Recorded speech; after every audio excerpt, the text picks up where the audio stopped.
ताए भैया ताए मुँह फुलैले वाला क्या कही रे धंधा पानी सारा चौपट हो गईल। ता भइल बा अरे धंधा चलते नहीं खे। हमला लदी ये दो दाल बा बताओ एने आव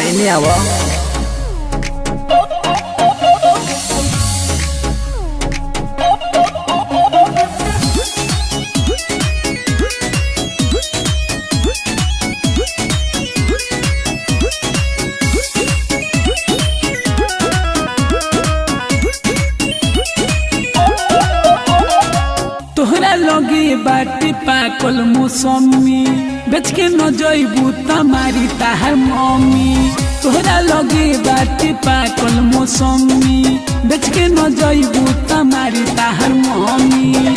आह बन सहेत के भरल बाथेला ले लो खेलो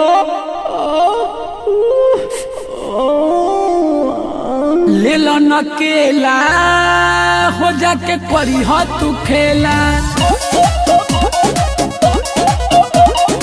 ले लो न गोरी ले लो जाके करी हो तू खेला।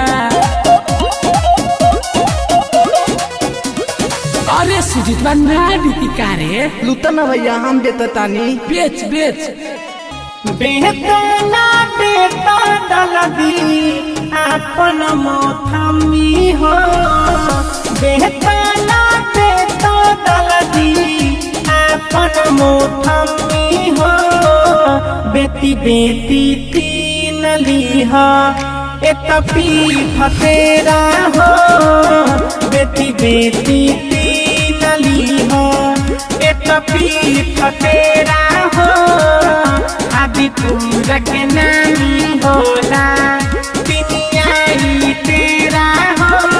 खास सार कहीं के करोला के बरुआ के आदेश है ना इसलिए गोबरा गया। बेची बेची थक गईनी पुदीना तबो नहीं मिले युए हो हसीना। घूमी घूमी हमरो बहुत पसीना टेंशन बढ़ता हमरो रोजीना। हमारा संगे आइल बाटे हमर चला ले लो खेलो ले लो नकेला हो जाके करी हो तू खेला। ले लो न गोरी ले लो जाके करी हो तू खेला।